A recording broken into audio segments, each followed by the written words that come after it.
one for your husband and one for your wife and one for the country.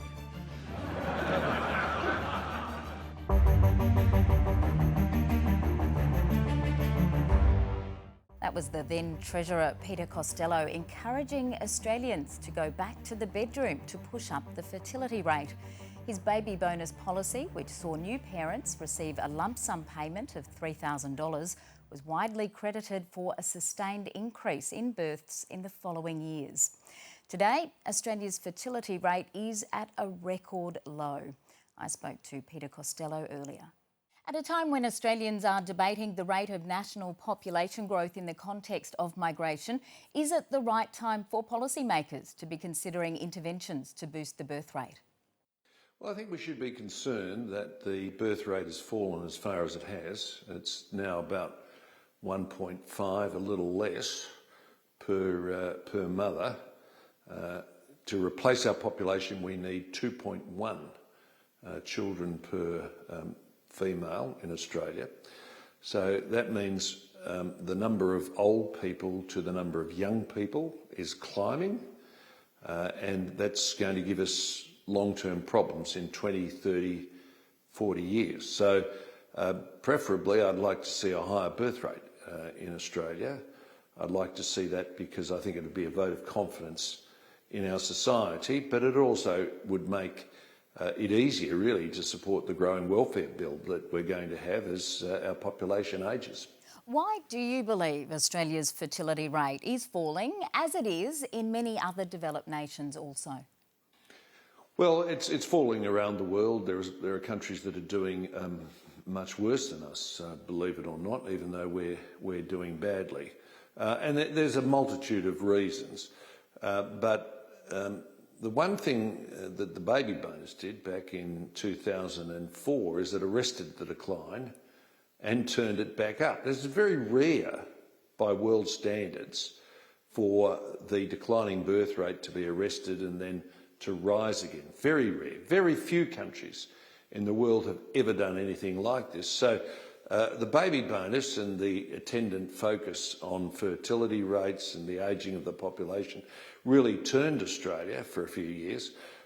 It was abolished after about 4 or 5 years, and the decline continued. But it's interesting to look at that period. It was a successful policy in a successful period. And I just wish it had continued, frankly, because once you have a declining fertility rate, it puts your society on a roadmap which is set in stone for 20, 30, 40 years. And it's very hard to turn it around again. Was the sustained increase in births after the introduction of the baby bonus also partly a result of demographic density playing out? The Generation X daughters of the baby boomers entering their prime childbearing years? Not really. As the paper that's been prepared by E61 shows, there was a change. It wasn't a bring forward at all. And not only was there a change, an increase when the baby bonus was in place, but there was a decline again once it was removed by the subsequent government. So you'd have to explain movements both ways. There's undoubtedly a connection. Now, I don't say it's just the bonus itself. I think it was the fact that we talked about the intergenerational problems. It was the fact that we talked about the problems with the ageing of the population.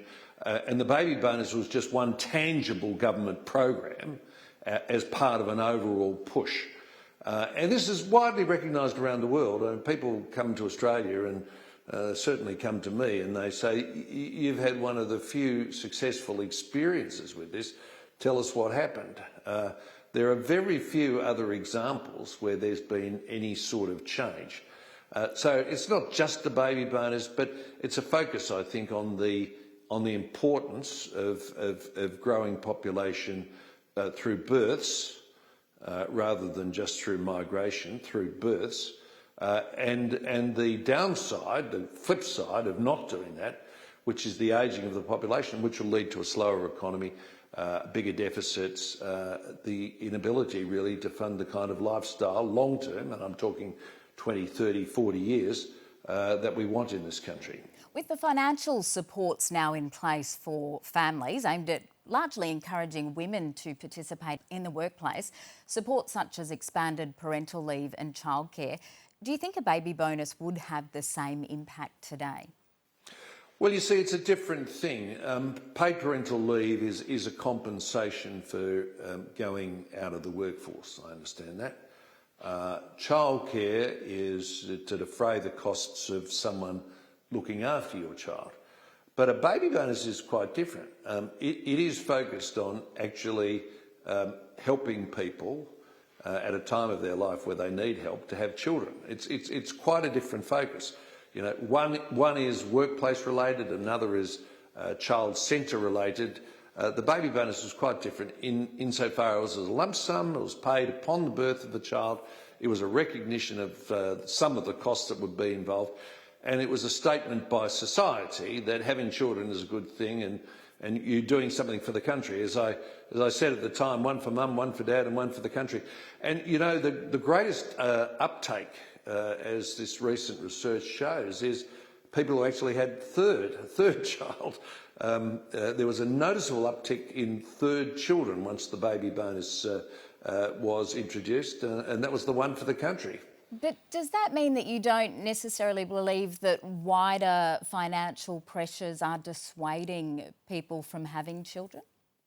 Oh, having children is a very expensive business, there's no doubt about that. The thing is, though, it's not just when people are declining in income that children decline. In fact, we've watched the number of children decline as people have been increasing in income. It's not directly related to income. You can go around the world, you'll find rich countries that have very low fertility rates and poor countries that have very high ones. It's much more complex than just saying it's an economic or an income thing. And I think the biggest swing factor is having confidence in the future. I think a society which has confidence that things are going to get better than they are today is a society, generally speaking, where you'll have more children. I think if people think that society is going to get better, they'll be confident. But if they think it's going to get worse, they think things are going to be worse in 10, 20, 30, 40 years, I think that's a big factor in not having children, or certainly not having numbers of children. And so to what extent do you believe housing affordability is currently a barrier to Australians deciding to have children? It may be a factor. As I said, there are many, many factors, but housing affordability may be a factor in delaying people getting into relationships, forming families, which ultimately work out in kids. It is a factor. I wouldn't say it's the only factor, but it's certainly contributing. Looking back, could you have imagined how discounting capital gains tax for housing investment would change the property market? And given what we've talked about, is there an argument for winding it back or even dumping it now? No, there's no argument whatsoever for dumping our capital gains tax. We're talking about the way that capital gains tax has distorted the market, allowing many more investors to come in, possibly at the expense of first home buyers and others who would like to have a home. It hasn't distorted the market at all. The argument I've heard from some quarters is negative gearing might distort the market. But let me make this point. Negative gearing has been the law in Australia since income tax was introduced in 1915. Apart from 2 years when it was abolished and rents went up so much that it had to be brought back again. No, that's been a feature of our tax system for 110 years. And so what policy interventions in terms of boosting the birth rate would deserve consideration in your view today? Well, I think the government's got to put it back on the agenda. Is our government worried that the fertility rate is at an all-time high? Is it low, I should say, all-time low? Is our government worried that we're heading to a situation where we'll have more people dying than being born in Australia? Does this worry people? Is that the kind of society which will feel healthy about itself? I think our government's got to put this back on the agenda. It's got to say this is an issue. It's got to talk about it. Now, What policies it goes down to implement to deal with it, well, it's up to the government. But I think the thing that worries me the most is having made this such an issue, having led the world on this issue 20 years ago, we've had governments, successive governments, that have just sat on their hands, let it slip off the agenda, watch the fertility rate decline. And that's now baked in. If you turn the fertility rate tomorrow, it wouldn't have any effect in producing adults for 20 or 30 years. I think the government's got to get serious about this, and it's got to talk about it. Should it be targeted? Oh, well, I think you're going to have a range of measures that would encourage fertility, but the first point I'm making is this. The government's got to decide it wants to do it. If the government doesn't want to do it, then nothing will have an effect. Peter Costello, thank you for joining The Business. Great pleasure.